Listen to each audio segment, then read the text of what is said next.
es preocupante porque México, como te digo, siempre ha sido un país de puertas abiertas y la solidaridad hoy la han criminalizado. El dar un asilo político lo han criminalizado y eso no es correcto, porque entonces si nosotros no levantamos la voz, dejamos un mal antecedente para que otro gobierno, otro país, cuando México quiera abrirle las puertas a algún exiliado, se dé una situación parecida o igual.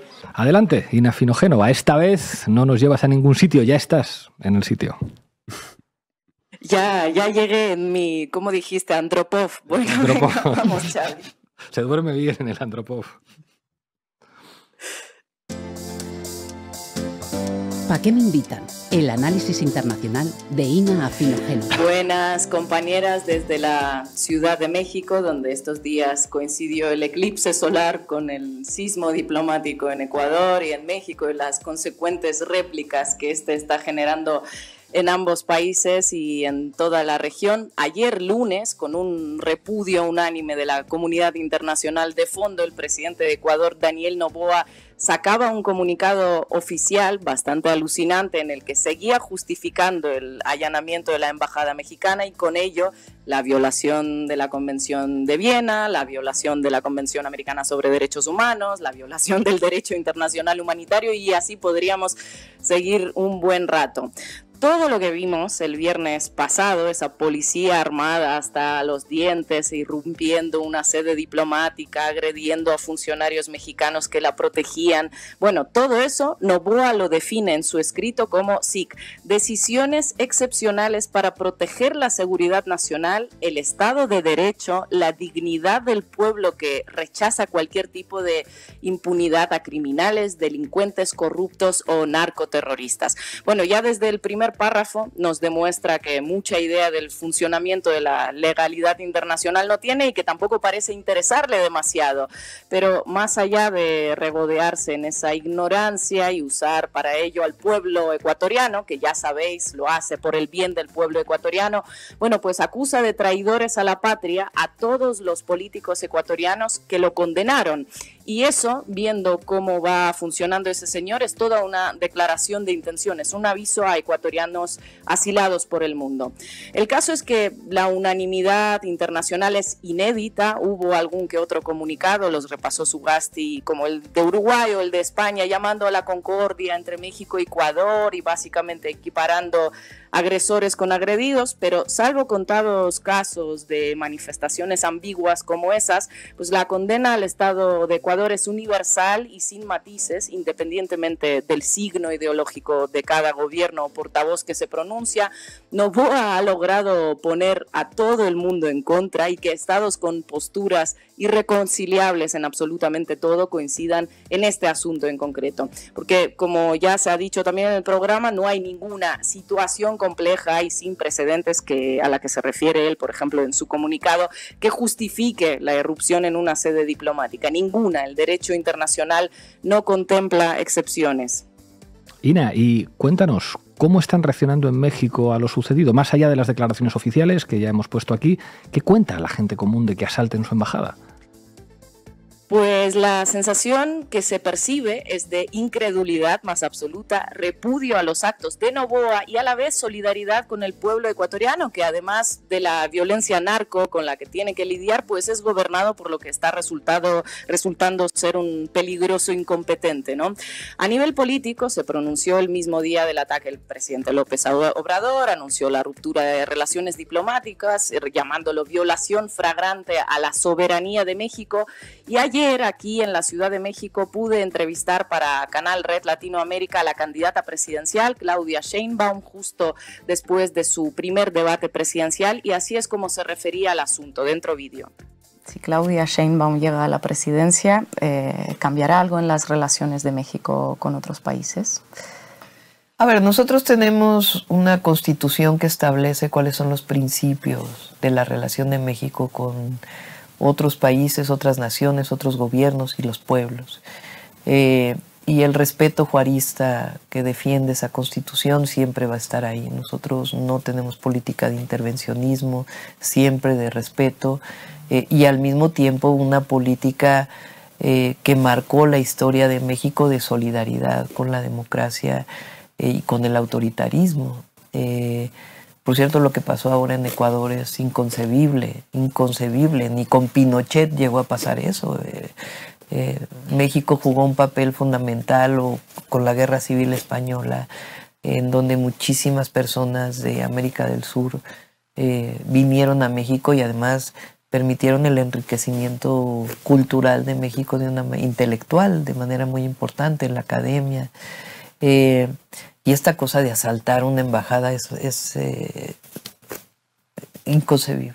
¿Habría roto usted las relaciones diplomáticas? Por supuesto, por supuesto. De hecho, lo pensé y cuando lo dijo el presidente dije que bueno. ¿Y para un restablecimiento qué debería pasar? No, bueno, tiene que haber una sanción a lo que ocurrió. Porque si lo hace Ecuador, lo puede hacer cualquier país. Y eso tiene que ser sancionado. No puede ser que eso pase como si nada.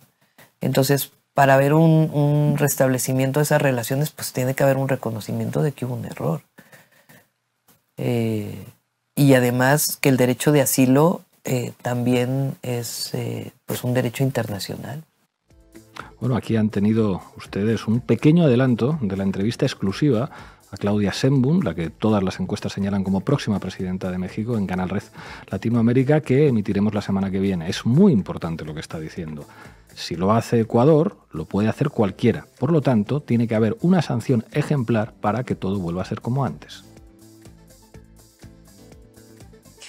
Efectivamente, y hay varias preguntas que surgen aquí, ¿no? La primera, ¿y ahora qué? Bueno, pues evidentemente no habrá un restablecimiento de relaciones sin rectificación por parte del gobierno de Ecuador. De hecho, este próximo viernes se celebrará una cumbre de presidentes de la CELAC en Honduras, convocada por Xiomara Castro, y se pretende definir las acciones que se tomarán en relación a Ecuador y a Daniel Noboa.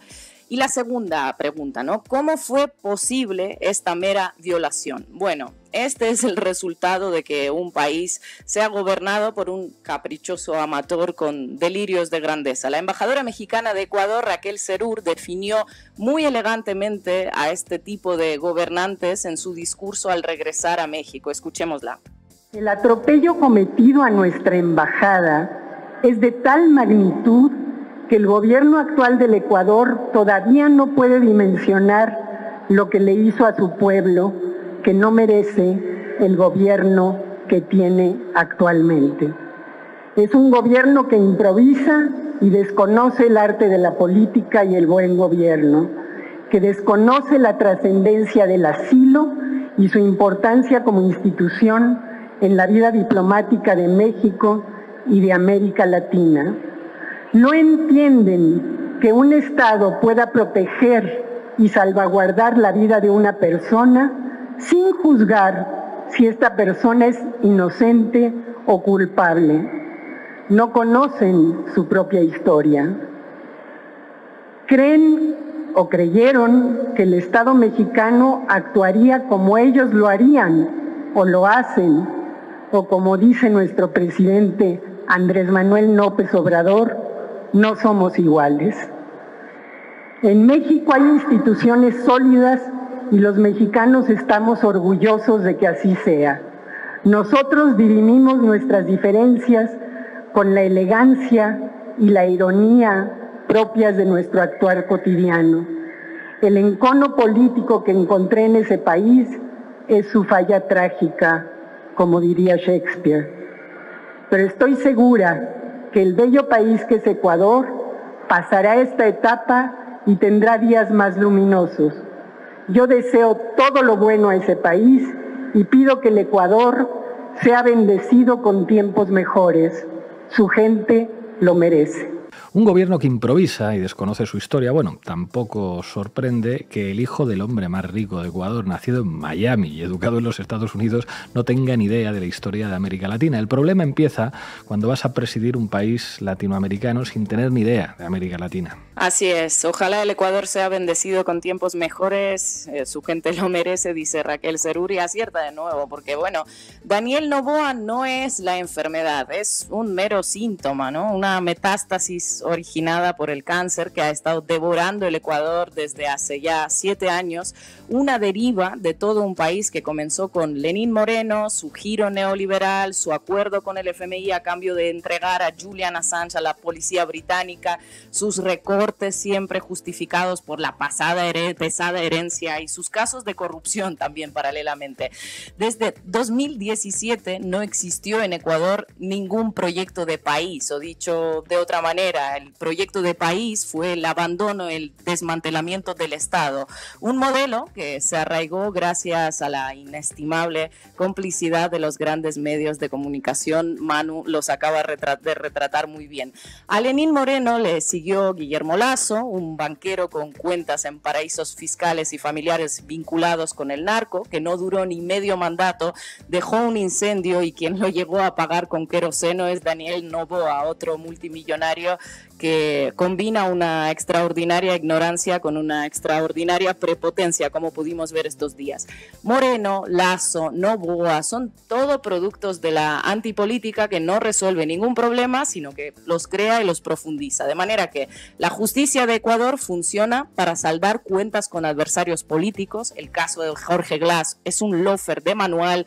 El Estado no llega a ningún lado y allá donde no llega el Estado, pues llega el narco. Las fuerzas de seguridad cumplen órdenes ilegales o están directamente compinchadas con el narco y los medios de información están para garantizar la impunidad y los privilegios de gente como Noboa y compañía y apoyarles en su cruzada contra el correísmo. Resultado, bueno, el resultado es un Estado fallido que hace menos de 10 años era de los más seguros y de los más prósperos de América Latina. Con el girito neoliberal de un tal Lenín Moreno y hoy estamos aquí, todo un efecto mariposa. Muchas gracias, Ina. No se olviden, muy pronto, entrevista exclusiva con Claudia Sheinbaum en Canal Red Latinoamérica. Ayúdennos para que podamos seguir haciendo contenidos así. Háganse socios de Canal Red en canalred.tv. Esta es una total arbitrariedad, una ruptura a los derechos internacionales, a las cartas suscritas internacionalmente. Este niño rico nos está exponiendo y nos está haciendo quedar mal en el mundo. Y ahora se van a desquitar con un hombre, le están tomando como un trofeo a Jorge Glass, un hombre que le han perseguido desde el inicio y hasta el fin. A lo mejor corre peligro su vida y no sabemos qué va a pasar después. Y las represalias que nos vienen nos va a afectar al pueblo en general. Hoy en la base contamos con Guillaume Long, que fue ministro de Relaciones Exteriores de Rafael Correa. Muchísimas gracias por atender a la base. No, gracias por la invitación, un gusto estar con ustedes. Guillaume, buenas tardes, muchas gracias por estar aquí. Estuvimos justo ahora hablando, ¿no?, de la cobertura por parte de los medios ecuatorianos, de todo este suceso, de cómo se está defendiendo el propio Daniel Noboa. Yo estoy en México, veo, bueno, pues las declaraciones oficiales y a nivel calle veo cómo la gente separa al Estado de Ecuador, a Daniel Noboa, del pueblo de Ecuador. Yo te quería preguntar cómo está la situación a nivel de la calle en Ecuador, si esto puede generar algún tipo de consecuencia, manifestaciones, cómo va a reaccionar la gente de a pie. Qué bueno lo que comentas, que se haga esa diferenciación, ¿no?, entre un gobierno irresponsable y el pueblo ecuatoriano, porque como tú sabes, el pueblo ecuatoriano, primero hay históricas relaciones de gran hermandad entre Ecuador y México, en primer lugar, entre los pueblos de Ecuador y México, pero además hay mucha migración ecuatoriana y esta migración pasa por México y uno de los roles fundamentales de la Embajada del Ecuador en México era defender nuestra gente, a los ecuatorianos que están en México. Y ahora sin relaciones se va a complicar muchísimo esta defensa de los ecuatorianos. Y además estamos en una crisis migratoria sin parangón, sin precedente en la historia de nuestro país. En este momento Ecuador es el país que más connacionales tiene cruzando la frontera de México hacia Estados Unidos, lo acaba de rebasar incluso a Venezuela. Entonces hay una grave crisis de migratoria. Salen por el norte, se van por el Darién, América Central y obviamente México. Entonces es muy importante de que no haya xenofobia, rechazo, discriminación hacia los ecuatorianos, ¿no?, en ese sentido. ¿Cómo va a reaccionar la gente en Ecuador a esto? Por eso te pregunto, digo, sí. En México, en la calle, la separación está clara. ¿Cómo va a reaccionar el pueblo de a pie, ¿no?, en Ecuador a lo que acaba de hacer el gobierno? Vamos. Muy, muy importante. Tenemos unas elecciones el 21 de abril, hay un referéndum, y creemos incluso que es una de las razones por las cuales Noboa dio la orden del asalto a la embajada. Yo creo que quería verse como hombre fuerte, que no le tiembla la mano, porque estamos ante una situación muy difícil que ustedes han comentado, de inseguridad muy, muy dura en el Ecuador. Es uno de los países más inseguros, con la tasa de mortalidad más alta, no de mortandad, de homicidios más alta de América Latina en este momento. Entonces, evidentemente, frente a eso, Noboa busca ser el hombre fuerte, un poco el que enfrenta al crimen, etcétera, etcétera, con mano dura. Y hay que ver. Yo creo que él no se esperaba esta reacción internacional, creo que desconoce profundamente el derecho internacional, son temas que no le interesan. Él tiene también una personalidad complicada, con un ego muy grande, sabemos que no tiene asesores, las decisiones las toma él, y bueno, si supiera, ok, toma las decisiones tú, pero como no sabes, es complicado eso, es realmente muy complicado en el ámbito de la política exterior. Entonces, parece que ha tomado esta decisión con mirada electoral, y vamos a ver, porque en las encuestas en los últimos días estaba como el margen a favor del sí en las 11 preguntas del referéndum que él ha planteado se estaba reduciendo. Había incluso un riesgo que en 2 preguntas gane el no, lo cual no le convenía a Daniel Noboa y que por eso habría tomado esta decisión.